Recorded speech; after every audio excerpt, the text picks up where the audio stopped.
Wide receivers and tight end time on RotoViz Overtime. That's what we're jumping into today with Pat Kerrane. We never can get enough wide receiver talk. We can never get enough Pat Kerrane here on RotoViz OT, and we are ready to go once again. Shawn, we had Pat on with us. Obviously, we talked through some running backs earlier this week. I know we're excited today to jump into wide receivers and tight ends. How are you ahead of this one? Well, I mean, Pat just got me super fired up for the running backs again after we went through that. So now I've got to get him, and we mentioned on the last show, got me fired up for Will Levis. So now his task is to get us fired up for small receivers. That could be a little bit trickier. But our question here in 2023 is, can all these tiny guys that the NFL is supposedly going to draft in the first round, can they come out and deliver for us in fantasy? Pat, it's awesome to have you back. You mentioned last week that the kind of headliners for your articles, that their blurbs are above the paywall, and there's a ton of content above the paywall. And one of those was about Zay Flowers being a potential small first-round pick.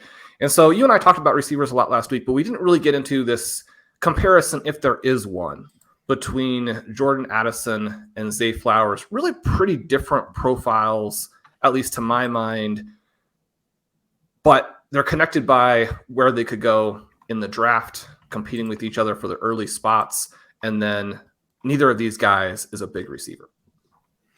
Yeah, they're both small. I think they are similar in the sense that if you look at like how the NFL is going to deploy them, I think you'll see some slot usage and some outside usage, and they both showed an ability to win downfield.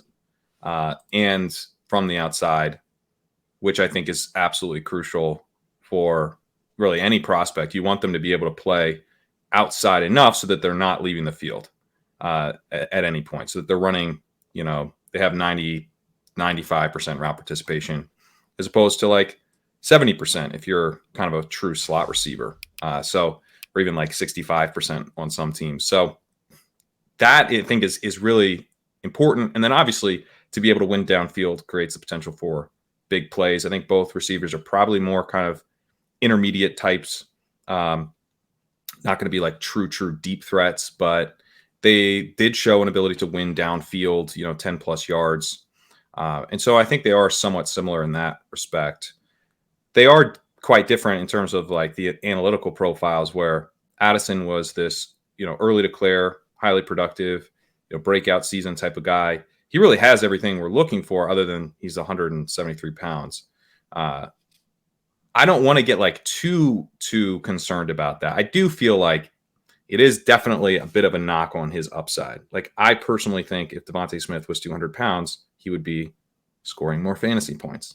It's not that he's bad because he's small. It's that, but I do think that he would be better if he was a little bigger. The NFL's move towards like, maybe you don't need to be 220, or maybe even being 220 isn't helpful. And it's better to be around 200, like, Justin Jefferson, Jamar Chase. But I do think that there's a point at which size starts to kind of inhibit what you can do a bit. And Addison certainly is kind of below whatever threshold you use to start getting a little bit concerned. And Zay Flowers is, a little bit bigger, while they're both small, I think Flowers is, got enough of a difference to where, because he's above 180, where maybe you're not quite as worried about it. So I think it's like, how much are you worried about Jordan Addison's size, and how much are you worried about, factoring upside with these receivers? Because that's really, it's like, well, maybe Addison, he's going to be kind of a career 1B, even if he hits. And does that bother you a ton? Or you're like, if I basically get like Emmanuel Sanders, that's a home run. So for me, I kind of actually go with the idea of like, I'm not going to get too worried about it. Even though I do think his upside's probably going to be impacted by his size a bit, I'm trying not to be too worried about it. I have him ahead of Quentin Johnston as my wide receiver too. So I'm still pretty in on Addison. Flowers, I'm more in on than I think I would normally be as like a 4-year prospect who wasn't off the charts productive and is a bit small. I kind of like his profile, like some of the peripheral stuff of his profile. So I'm kind of like more in the normal, but I'm not like super in on him relative to some others, I think. do you have some player comps that either create additional concerns or relieve some of the concerns for these guys? I mean, you mentioned obviously that they're going to comp to some smaller guys if the comp emphasizes that element of it. Yeah, so for Zay Flowers, he comped to Corey Coleman, which is obviously a terrible comp that no one ever wants to see. He comped to Will Fuller. I think he's probably more intermediate than Fuller was, but Zay Flowers was actually quite good downfield, like deep downfield in college. I think he's seen as more of kind of a route runner type intermediate threat in the NFL, but that was interesting. And then two interesting comps for him that came up with Kendall Wright and Michael Floyd. Floyd quite a bit bigger, but both of those guys were 4-year players who were pretty highly drafted.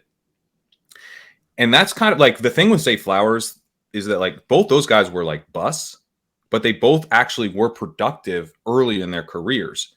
And so I think that's like where I tend to fall with Zay Flowers is that I don't love the idea of drafting Zay Flowers in Dynasty and then holding him for 3 years and feeling like, oh, he's going to be this massive win for me. But I don't mind the idea of drafting him, banking on him to get a lot of targets as a rookie, and then trying to move off him. That's sometimes harder than it sounds. It's easy to say, oh, I'll trade him after his price goes up, and I won't be suckered in.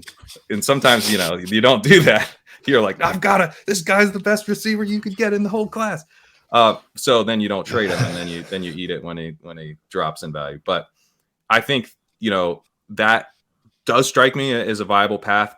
And then also in best ball, I don't want to just be out on him if I don't love his overall profile, because NFL teams seem to really like him. He seems like the type of guy who's going to be able to get on the field right away and earn targets. So I kind of like him in best ball, where he's priced. He's generally priced with a little bit of a gap between Addison, Quentin, Johnston, and Flowers, and that might dry up after the draft, depending on when he gets drafted.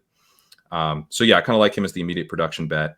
The guys for Addison were Marquise Brown, Devontae Smith, Jalen Waddle, and Calvin Ridley. So his comps were actually... That's a pretty good list. Yeah, they were really strong. Now, he's not as fast as Waddle, and he's probably not as fast as Marquise Brown. So it maybe is like a little optimistic, those lists, because you don't have... we never got 40 times for Brown and Waddle and stuff. So the athleticism component might be kind of tricking me in putting them in the comp list like this. But Devontae Smith is the guy who a lot of people compare him to. And I think that's, a fairly, I don't know that it'll be quite as good as Smith, but I think that's like a reasonable type of like archetype comp. In one of your recent articles, you discussed Marvin, Mims, and Cedric Tillman emerging as priority flyers at this particular point. Listeners, especially when we're doing our draft show, Shawn, are probably tired of us raving about Mims at this point. But what's your thoughts, I guess, on the two of those guys, and what's the thesis for Tillman here in the NFL? Well, if I wrote this article like 3 days later, it might have been about Jonathan Mingo, because he seems to be, I think there's just like a real thirst among at least NFL draft evaluators. We'll see if this translates to the teams, but usually they're kind of hearing from the teams when they put out mock drafts and stuff. They're usually pretty plugged in. And Mingo has gotten a ton of traction recently. Tillman was ranked in Lance Zierlein, one of Lance Zierlein's mock. He had him going 31st, at the very end of the first round. And I think that's largely because both Mingo and Tillman are like the only big wide receivers in this class. And, Quentin Johnston, I guess, is a big wide receiver, but he's more of kind of a yards after catch explosive playmaker bet, like a downfield receiver who can add after the catch. He wasn't much of a contested catch guy. And so if you're like looking for like the big X guy who you just chuck the ball up to, Cedric Tillman is like he nicely fits that mold. Now, he also didn't do anything for the first 3 years of his college career. And then he had a good fourth season, and then he got passed by a true junior in his 5th year redshirt senior season, which is like, I don't know, about as big as red flags get. So, that's definitely a major concern to me.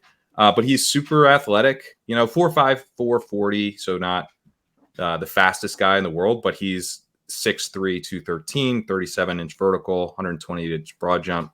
And he plays big, contested catch type of dude, huge hands, So I think I think Mingo is probably in this mix too. It's like, what if he's the guy who gets drafted in the early second round?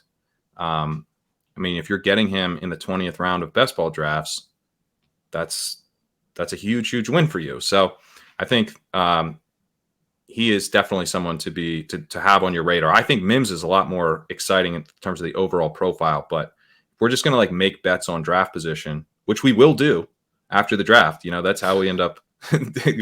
Once we have the draft position and we know it for sure, it changes ADP considerably. Tillman and Mingo, I think, are pretty good bets to be like, you know, early day 2 picks. So you mentioned Mingo, and he may be the player that fits into this, but are there any other kind of bigger wide receivers that you're excited about in this class? And is Rashee Rice potentially somebody who has some excitement, or are you a little bit further down on him? Yeah, I'm not as high on Rashee Rice. Mingo, I think, is just more interesting because we're looking at the draft capital, and he's super athletic as well. He also has giant hands and, you know, kind of a guy who plays like a big receiver. So he's going to fit that mold. Rice he's kind of a gadget player to begin his career. And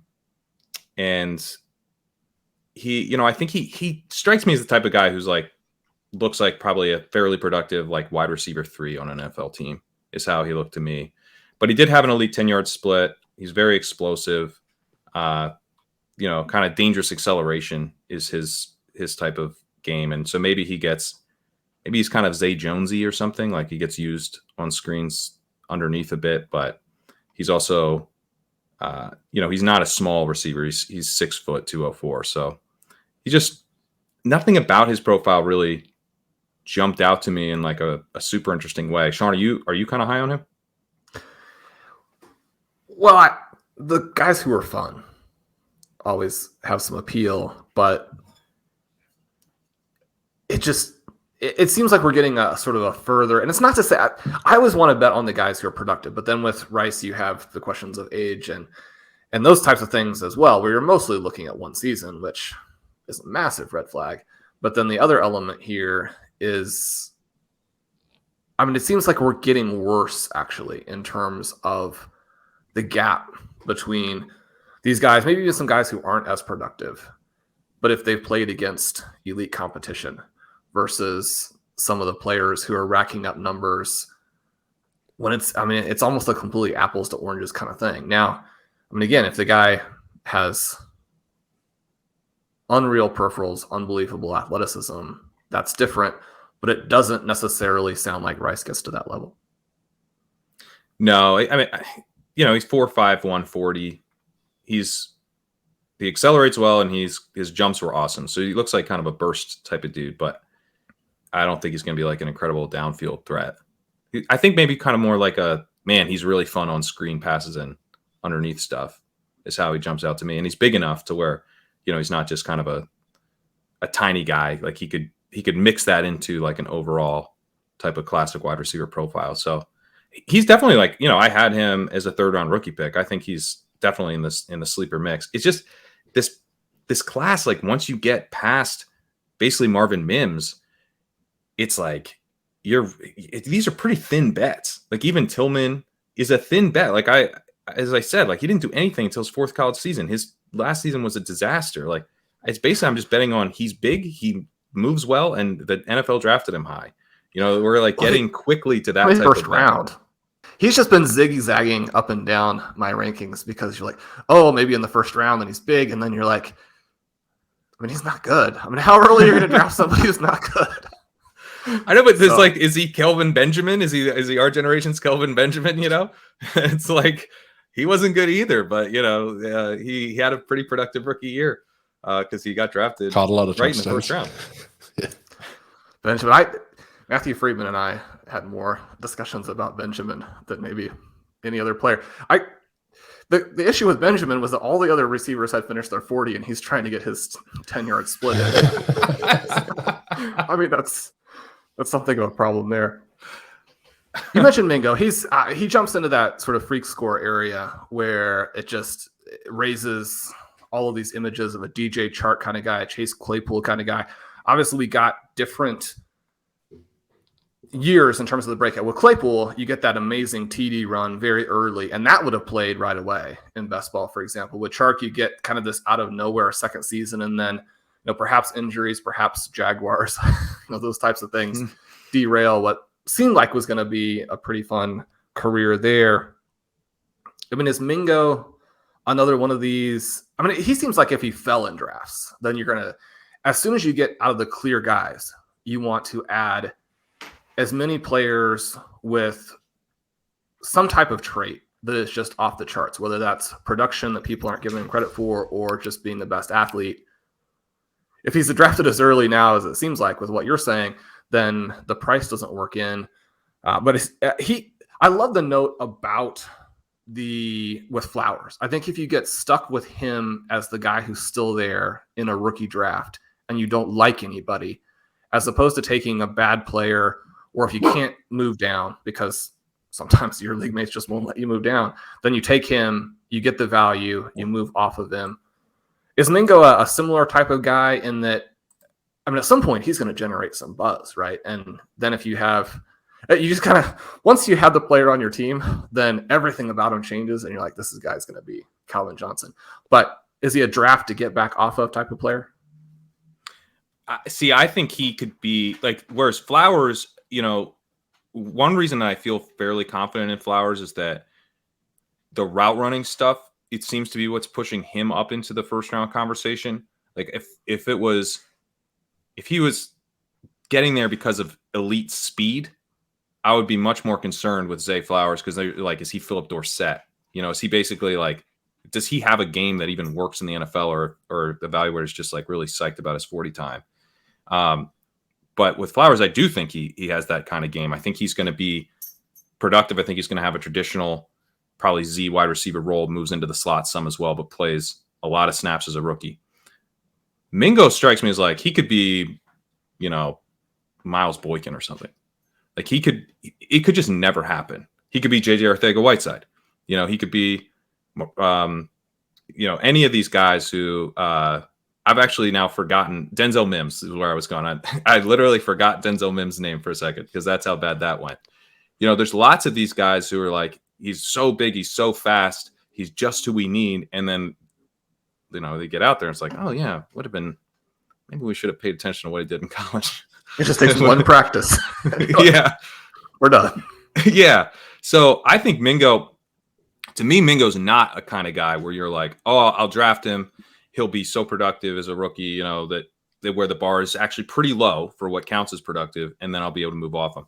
I think he's the kind of guy where like you draft him maybe now for free in a best ball draft. And now your bar is 2 touchdowns in 1 week in the fantasy playoffs. And this is a smash. That's your bet. And, at 220 pounds, 6'2", with a 4.46 40, elite 10-yard split, jumps almost 40 inches. Like, yeah, that seems plausible to me. Like, I'm basically betting he has 1 good week at the end of his rookie season, and the cost is free. That feels good. And also, he's the type of guy who's probably not getting drafted in a ton of leagues. So you're getting him, you're able to mix him in. And if he does go off, it's going to help your team way, way more than the field because he's not going to be very owned in the field. So I think, and if you're doing pre-draft rookie drafts, then I would also be targeting Mingo in those because I want him cheap and I want Cedric Tillman cheap. I think as soon as the price rises on these guys and we have to bet on them like they were productive players in college, I start to get very nervous. You mentioned that the thesis for a lot of these guys is pretty thin. I think that also makes a pretty strong argument for go ahead and getting the guys like Addison and Johnston and Flowers, and then maybe even Downs and Mims if you're in a little bit of a lull, over maybe a Charbonnet, again, depending on how your draft plays out, because you're going to want to take a lot of shots, I think, on the running backs we discussed in the previous show once you get deeper into these rookie drafts. But somebody that is a little bit interesting, and I wish he were just a tad bit more interesting, and this was kind of, it seemed like the way that you were conceptualizing it or positioning it in your article on him, or the blurb within the article, Xavier Hutchinson, is he someone who maybe doesn't have quite the athleticism of the trendy guys, but does have enough additional production that he could be the guy instead? Yeah, he's kind of interesting because he was a 2-year player. It was a JUCO transfer, and so he's kind of old. Turns 23 in June, and he seemed like a bit raw as far as the numbers. So, it's like, is he really going to develop, his route running ability at 23? But, he was impressively productive. Now some of these stuff that I do, like, you can kind of cheat by going to JUCO for 2 years, because it's like I have no production, and then I get the production I do get is the 2 years that you were older, right? So it's not like, you mixed in for a few games in your freshman and sophomore season, which would lower these guys' numbers. But that's the type of profile we saw from Brandon Ayuk, and I think maybe the fact that you were so off the radar, you were able to get on the radar, you were able to be productive, you kind of this diamond in the rough type of profile. So I agree with your assessment. I think he's pretty interesting. I wish he was like a little more interesting. 4.53 40, but a really good 10-yard split. His jumps weren't great. He also dealt with a lot of contested deep targets, and then he wasn't very good in those situations. And then he only had 17% of his yards coming on 20-plus targets. So there's a couple different data points to suggest maybe he's not going to be that good deep down the field. And one of those data points would be the fact that he's not really that fast with a 4.53. So it's okay, can he do his damage at the intermediate level? And that's where I start to worry, like, okay, we're talking about a 23-year-old who's not really seen as this elite route runner. I prefer, if I'm like, hey, yeah, he runs just go routes, but he runs them super well, and he's super fast. That'd be like a little bit easier to kind of see how it happens. But it just seems like a little bit of a thinner bet to me, given that he's probably going to have to be like a very traditional type of wide receiver, and it's a highly skill-based position. I think he's flashed some pretty interesting skills, but not. But he's certainly got plenty of red flags as well. Moving into the tight end position now, and first question, I guess, is Meyer and Kincaid. Are they the top two options here clearly for you at the tight end position? I haven't been quite as excited about Kincaid as some others. I mean, Shawn seems like he's fairly more excited about Kincaid than I am. So I think he's almost in the Sam Howell 100% rostership. No. Kincaid, we've drafted him in a lot of drafts this year. Still 100%. Still 100%, even after all the things I said last episode. You're still. It's never great when we can't get above 100%, and the incentives for your coaching staff massively collide. So Washington, thumbs up on that. Dalton Kincaid gonna have some production here, but not 100%. Pat, you're not quite as in on him. I've struggled like a little bit. I think this could be like a league where I probably should be more in on him, because I'm like, I like Michael Mayer the best, and then I feel like everybody's kind of in the same group, and that includes Darnell Washington. Over time, I feel like it's separated a little bit, where I feel like it's Kincaid, Washington, and then for me, LaPorta in this group behind Mayer. And Washington and LaPorta are always available in the final rounds of these drafts, and you have to prioritize Kincaid. And I have not really made the effort to prioritize Kincaid, which means I have less of them. But Kincaid, I do think, is a pretty interesting prospect. One thing for me is that he wasn't able to work out with this back injury. He has been medically cleared. He's like fully recovered from the back injury. It's not a concern. It shouldn't affect his draft position. He'll probably go in the first round. But I'd love to know that he's like really athletic. I think that athleticism matters at the tight end position. I know Darnell Washington is like crazy athletic. Maybe more his athleticism is like a blocker, because he actually doesn't jump very high. His athleticism and the overall profile, the concern is that basically he's kind of a Mo Alley Cox type, where he's out there a lot, but he doesn't do a ton as a receiver. Sam LaPorta, though, was very athletic, and he's got this yards after catch profile that I am pretty excited by. So I think part of the struggle with Kincaid for me is that I'm just having trouble getting a lot more excited about him than, a guy like LaPorta, where I feel like, Kincaid kind of wins downfield in some nice ways. He's kind of a move type of tight end, kind of winning out of the slot, that type of guy. LaPorta is more kind of an underneath guy, but he was doing a lot after the catch, which is pretty exciting. And so I just haven't had as much excitement in terms of putting Kincaid above those two other guys. And one reason to be excited would be because of the draft capital. But draft capital is something that I actually pay less attention to at tight end than at wide receiver.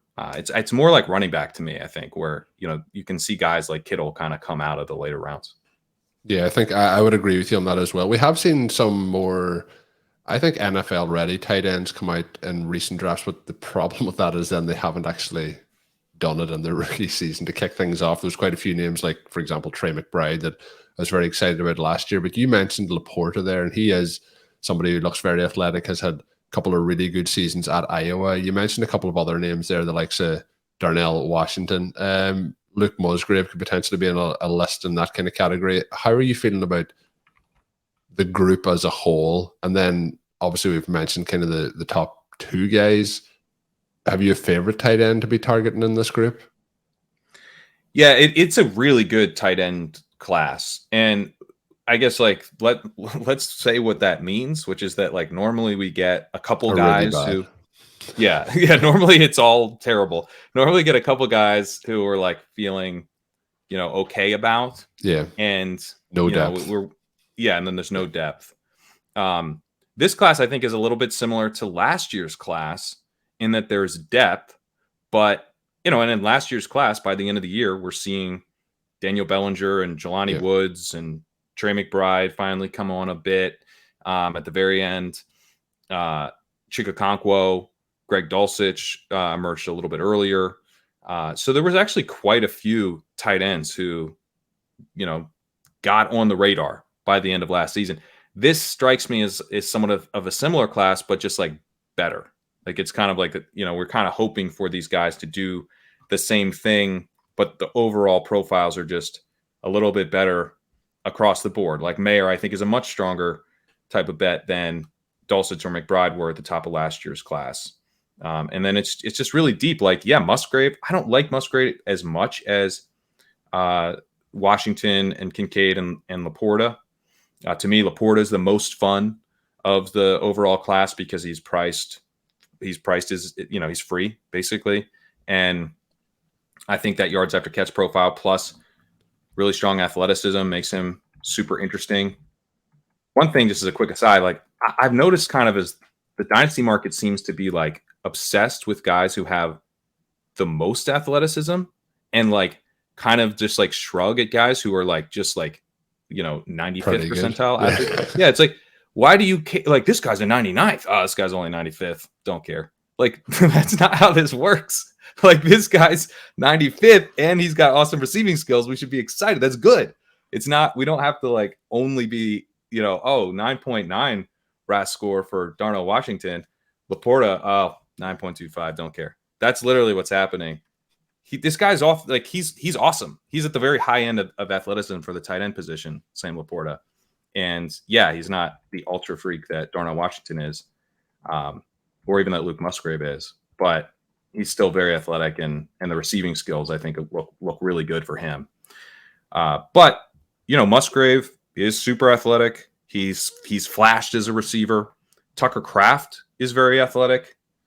He's got some hype as kind of an early day 2 type of pick. Zach Kuntz is super athletic. He's probably a day 2 pick now. So, I mean, yeah, it's just a really, really deep class. If you've got some third-round picks this year, I think you're going to be spending them at tight end, probably spending your second-round picks on running backs, your third-round picks on tight ends. You probably, to Shawn's point, want to maybe prioritize a wide receiver in the first round if you can. That was all very good information, Pat. I did get distracted at the one point when you were talking about the 99th percentile, and I felt like you were sending out all of these vibes to people that don't double count Anthony Richardson's combine. Well, now hang on a second. I didn't mean about Anthony Richardson. Yeah, well, I guess that would be kind of a little bit of a pushback on Richardson too. Although, God, it is tough when he's the most athletic quarterback of all time, isn't it? It's like it's hard not to imagine him just out there doing kind of like Josh Allen, but faster. And then when he drops back to pass, he also just runs. It's yeah. Richardson, I've actually gone a little bit. He is tough. Like I could see taking Bryce Young or CJ Stroud. For me, more Bryce Young. I think I'm meaningfully higher on Bryce Young than CJ Stroud.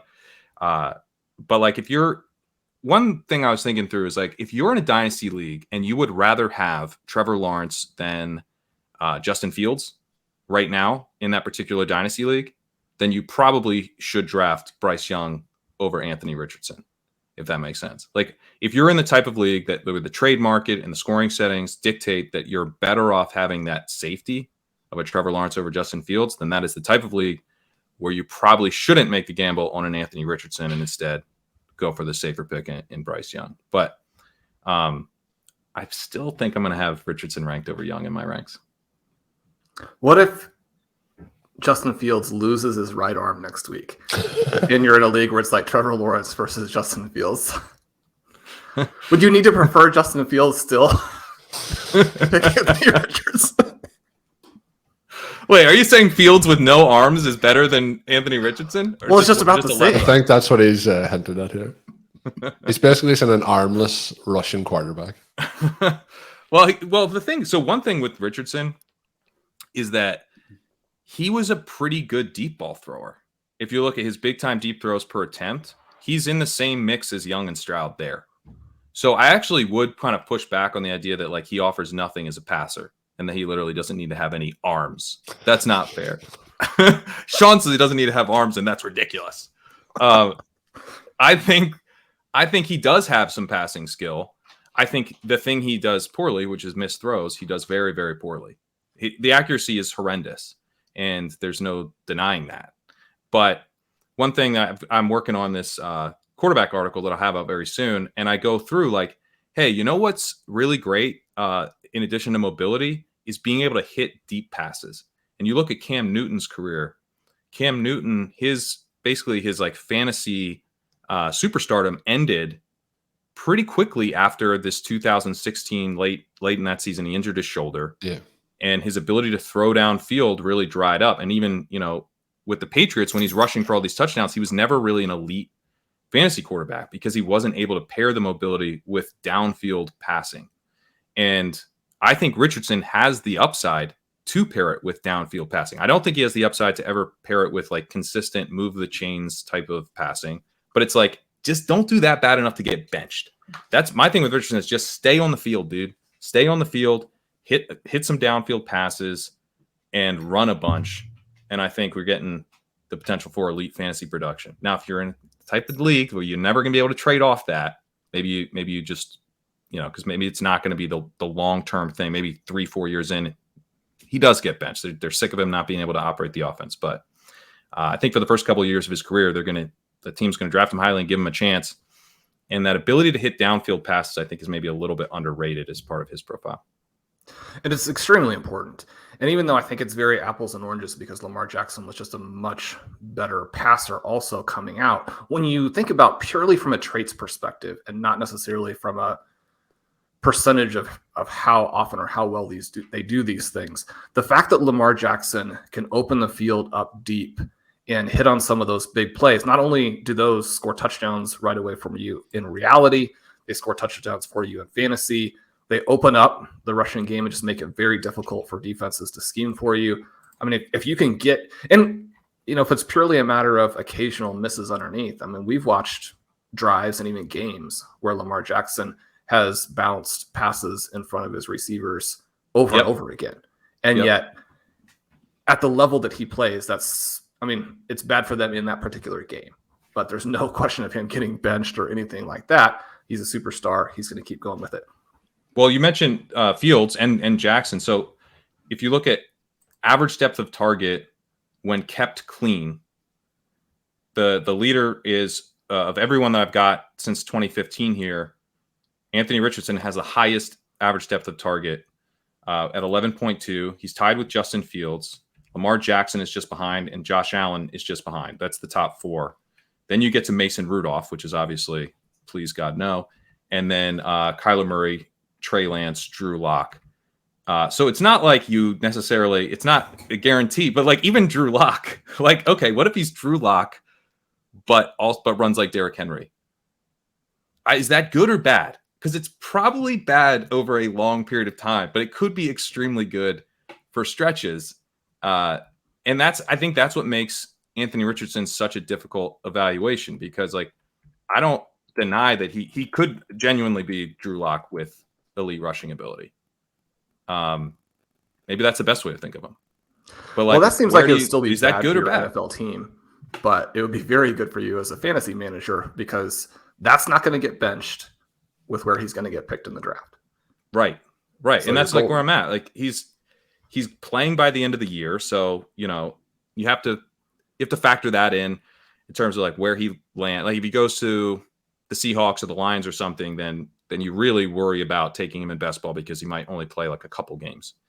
But if he goes to some other destinations, particularly the Colts, I think he plays most of the year. And Drew Lock, but runs like Derrick Henry, I think is going to score a lot of fantasy points.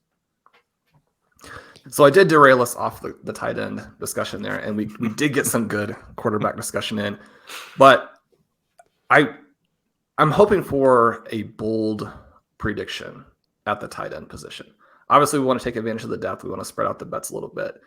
But as I was getting ready for this and working on the prospect articles I'm going to have out on RotoViz over the next couple of weeks, one of the things that I noticed among a ton of really positive LaPorta notes is that in the box score scout, his 3 closest comps were Greg Dulcich, who you loved last year, Trey McBride, who we loved last year, and Aaron Hernandez, which, I mean, if you forget all of the other things about it, I mean, Aaron Hernandez came in and lit the world on fire.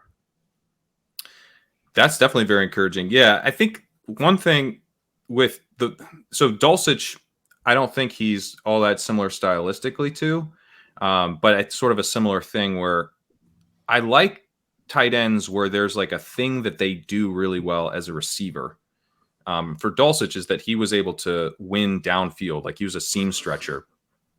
Now, apparently, Sean Payton isn't as excited about that as the previous coaching staff. Tough evaluation. Tough evaluation, yeah. So it might be a one and done for Dulcich, but he really stretched that seam in his rookie year, and we love that.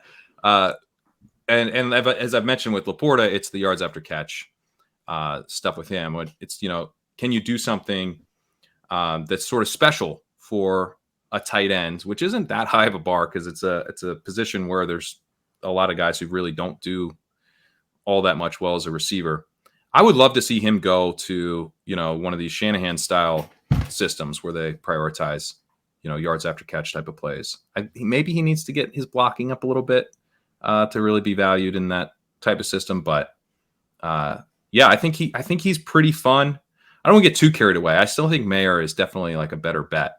And Mayer maybe is the guy we should be talking about here, because if he was just a little bit more athletic, I think we'd be discussing him like rounds and rounds earlier in these drafts. I mean, he was so productive in college. I think he is sufficiently athletic. But now post combine, we're going, he's not like a Kyle Pitts type guy where he's just this elite athlete, wide receiver who gets tight end eligibility. No, he's like a tight end, but I think he could be like a Zach Ertz type, where he is kind of producing like a big slot receiver. It's just not going to be like quite as easy to sell yourself on the mega upside. But we're getting a price on Mayer in best ball that's absurdly lower than we were paying for Kyle Pitts. And from a production standpoint, the bet is not very different. Do you have any pushback on that, Shawn? Like, again, the athleticism is different, but from a production standpoint, like the discount from Pitts to Mayer during their rookie seasons is huge. No pushback. And I think that it's tricky too, because I'm having to continually kind of move him up in my rookie draft ranks, which I mean, you're always a little bit reluctant to do because, I mean, you just made the case for him scoring points right away, and he could. You do feel like he's going to score a lot of points for his career. When you make that, even if it's like a 108 to 112 pick, I mean, you do want to have the upside that player is going to come in and help your team right away. You want the potential that the player hits so big that you could turn around and trade them for 3 pieces that are individually worth as much as the 108 was, before those big games happened. And so you lose a little bit of that upside, I think, when you make the tight end bet. And I think just there is continued risk going forward that he's going to look so pedestrian as he puts up numbers that people are going to be like, I just, I don't want to spend my Sunday like rooting for Mayer highlights because. But Mark Andrews wasn't particularly athletic. And that's a guy who comes to mind as kind of maybe the upside. Obviously, that's, and Ertz is a huge upside comp as well. But I think like no one looks at Mark Andrews and is like, oh, he's not athletic. He plays tight end. So yeah, it doesn't like jump off the screen in the same way as like the most athletic receivers, but he's a smooth route runner. To me, what jumps off about Mark Andrews is like, this guy's big and looks like a receiver. That's crazy. That's like, it is kind of a lower bar at tight end than I think we sometimes think. Like, you don't have to be the world's very best athlete. You have to be able to do something it's very hard to do, which is block a defensive end and then go run a route like a wide receiver. Like that, to be able to do both. Yeah, and then catch the ball. Yeah. So to be able to do all those things and then be able to move upfield after the fact. Like, if you can do all those things well, you're like one of 3 people on earth. So, there's a chance that Mayer's one of those guys. And I actually think if he is one of those guys, we're gonna, the 4.740 is not going to be top of mind. I think it's really tough when you're on the clock and your options are Mayer and Charbonnet and Flowers, because the tight end is the best prospect of those guys, but maybe not the most fun pick. Pat, we couldn't quite get you there. So just, can we have you say Sam LaPorta is not the tight end 1, and then just in post-production, we'll take out the not?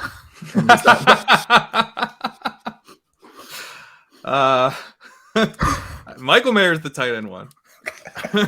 You can't edit that, can you? I'll try. I do think LaPorta to me is the most fun selection of this tight end class. And I think, I was worried early on that he was going to be a day 3 pick, but it doesn't seem like that. It seems like he's going to be a 2nd or 3rd round pick. And I do think at tight end, like, the NFL's drafting these guys for different things. Like, if Darnell Washington's a 1st round pick and LaPorta's a 3rd round pick, that's not going to make a huge difference in terms of how I evaluate them as fantasy selections going forward. I think they both have very good chances of getting on the field. And when they do get on the field, LaPorta is more likely to be out there to run a route, and Washington's going to be out there playing, extra right tackle. So I don't mind Washington. I don't mean to be super bearish on Washington. He's a big man who can catch touchdowns, but I think LaPorta is pretty fun, and just kind of making the point that draft capital at tight end is not as important, because there's multiple reasons why you might want to select a tight end as an NFL team. We obviously talked running backs on the show that came out on Monday. If you haven't heard that one already, I would recommend you head back and check that out. And if you haven't heard Shawn on with Pat on the legendary Upside podcast last week, lots more NFL draft conversations between the 2 guys over there. Pat, you did mention that we are closing in towards the end of a special offer you have over at legendaryupside.com. I believe you said the NFL draft's going to be the cutoff point here. Yeah, after the NFL draft, I'm going to reduce the trial from 30 days to 7. So there'll still be a trial, but if you want to get the 30-day trial now, which will take you through, I don't know how many best ball Mania drafts you're going to be able to get into that first window, but you'll have best ball rankings for free for that first chunk if you get the 30-day trial now. I'm also offering a $30 discount off your first year. If you go to legendaryupside.com/early, you can get that. Honestly, if you do the free trial for a yearly, I will also add it on the back end. So you can get both if you'd rather do that. But yeah, that's that's what we got going on. Best ball rankings dropping post draft, all the rookie content on the site ahead of the draft. Where it's kind of crazy how loaded things are as we sit here in April. But it feels like this should be the kind of downtime. Best ball has taken away all classifications of downtime in fantasy football. It is there's no longer such thing. Too, there's no reason to do the trial for Legendary Upside. You just want to subscribe. But if you do the trial, you will definitely subscribe. So make sure you get over there. And I will note I'm putting out free content as well. So if you just want to go and throw your email in there and get on the free list, I mentioned that there's the big kind of free preview on a number of posts, but I'm also doing some posts just for free. So I had an article on Best Ball, basically talking about kind of correlating your lineup beyond just using the quarterback stacking, like basically building in additional team stacks that don't include a quarterback. And that article was completely free. So then there will be more free articles like that as well. Check that out in the show notes. I'll link to the website. You can also follow Pat on Twitter at Pat Kerrane. I believe we didn't mention it. Sorry. I believe we didn't mention it on this episode, but Pat also won BBM Tree this past year. So somebody you may want to get some best ball advice for before the 2023 season. But that is going to wrap us up for this edition of RotoViz Overtime. Thank you once again to Pat for jumping on. Of course, you can check out all of Shawn Siegele's work up on rotoviz.com. And if you want, you can follow me on Twitter at Overtime Ireland. Until we are back on Friday with another show, myself and Shawn, have a good one.